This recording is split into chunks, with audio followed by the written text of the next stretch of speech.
munaasabad si heersare ah loo soo agaasimay oo xadhigga looga jarayay dugsi sare cusub oo laga hirgeliyey magaalada Wadaamago isla markaana loogu magac daray Awfaarax Xaaji Jaamac Secondary School iyadoona magaalada dugsigan laga hirgeliyey ay hoos timaado degmada Caynaba ee xarunta gobolka Saraar xafladda furitaanka dugsigani oo lagu qabtay bartamaha dugsiga Boodhanka ah ee Wadaamago ayaa ahayd madal kulmisay xubno aad u tiro badan oo isugu jira siyaasiyiin aqoon-yahan qurbo-joog culimaawdiin madaxda dawladda ee heer gobol iyo mid degmo arday iyo weliba dadweyne aad u tiro badan oo kale مسؤولينta goobahani ka hadlay oo ugu horeeyay gudoomiyaha magaalada Wadaamago mudane Ibrahim Goosarada ayaa tilmaamay muhiimadda uu dugsigan u leeyahay deegaankan isla markaana loo baahan yahay in la sii horumariyo xogayaha dawladda hoose ee degmada Caynaba Umar Maxamuud Muuse isuduwaha wasaaradda waxbarashada gobolka Saraar Cabdilaahi Cabdi Xaaji Yuusuf gudoonkii hore waxbarashada gobolka Saraar Salabaan Cali Cawad Salabaan Bidaar oo kamid ah gudida horumarinta gobolka Saraar iyo waliba mas'uuliyiin kale ayaa dhamaantood ku dheeraaday isla markaana mahadnaq iyo ammaan balaaran u soo jeediyay mas'uulka dugsigan hirgeliyay oo lagu magacaabo Ismaan Awfaarax Xaaji Jaamac isla markaana ah mulkiilaha Horizon Company Limited gudoomiyaha golaha deegaanka ahna duqa degmada Caynaba Khaliif Ismaaciil Salabaan oo isna goobtani hadallo ammaan iyo dhiirigelin ay isugu jirta ka soo jeediyay ayaa ka aqbalay dadweynaha deegaanka Wadaamago codsi ay u soo jeediyeen kaasi oo ku aadan sidii loo sii wadi lahaa sarfeenka lagu banaayo jidadka magaalada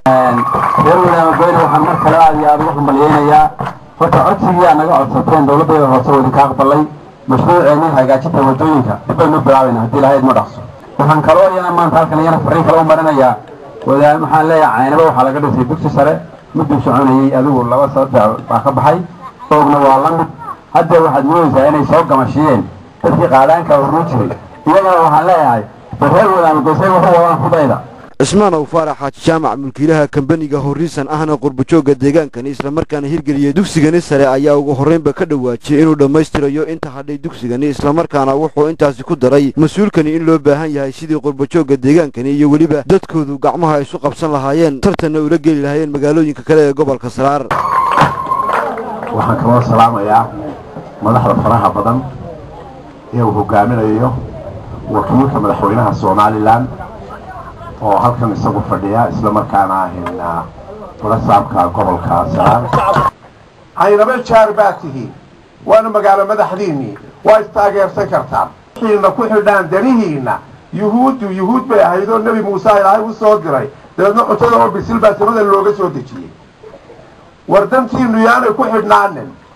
cid kale shan kilo shilin haddii la bixiyo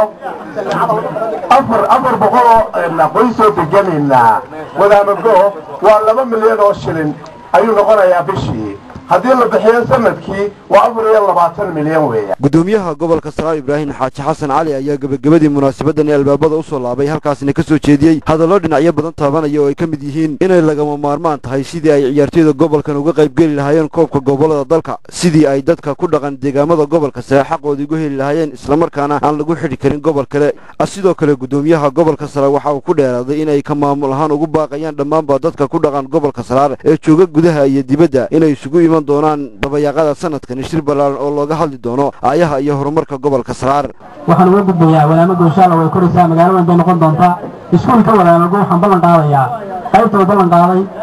Ismaan Awfaarax oo guud ahaan iskuulkan iskuul magac leh oo caan oo la garanayo oo Sheekh Salabaan Nuur markii hore asaaskiisa uu lahaa waraba uga yiri sanadka cusub hadda hawlo far badan baa yaal sanadkan inta saddexda bilood aan ka gaarsiiyay sanadka cusub waxaan ugu talagalay inuu noqdo sanadkii Boodhanka Wadaamago waati waxbarashada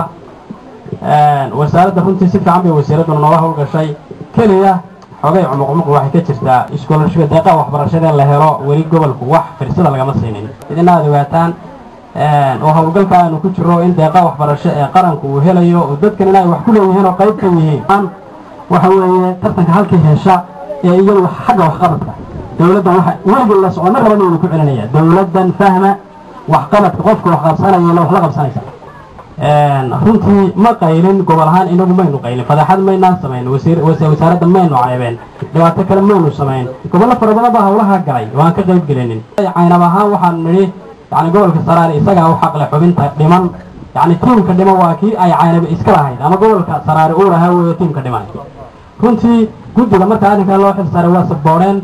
yani arrinkan wasaaradda si fiican baanu isla meel dhignay wixii ay ballan qaaday wasaaradda ciyaaruhu ee guddiyada ay ballan qaadeen haddii wax laga bedelo dareenka ka yimaada waxa ka mas'uula wixii ka bedela annagu wax mas'uula annagu kuma aanu leeyahay dugsigani sare oo Faarax Xaaji Jaamac ayaa ay ballan qaadeen inay dhaqaalaha barayaasha ka bixin doonaan qurbajooga deegaankani ka soo jeeda oo iyagu ku dadaala sidii ay deegaankooda u horumarin lahaayeen iyadoona ay magaalada Wadaamago caan ku tahay halgankii dheeraa ee loo soo maray dalka isla markaana lagu xasuusto dugsigani oo Faarax Xaaji Jaamac Secondary School ayaa hadda laga bilaabo ka mid noqon doona dugsiyada sare ee gobolka Saraar asi kastaba ha ahaatee waa markii ugu horeysay ee dugsi sare laga hirgeliyo magaalada Wadaamago kaasi ay u dhiseen xubno qurbajooga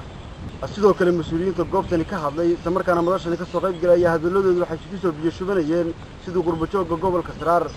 ay wax ugu qaban lahaayeen dadkooda ku dhaqan gobolka maxamed aadan dirir telefishinka caalamiga ee Somali Channel magaalada Wadaamago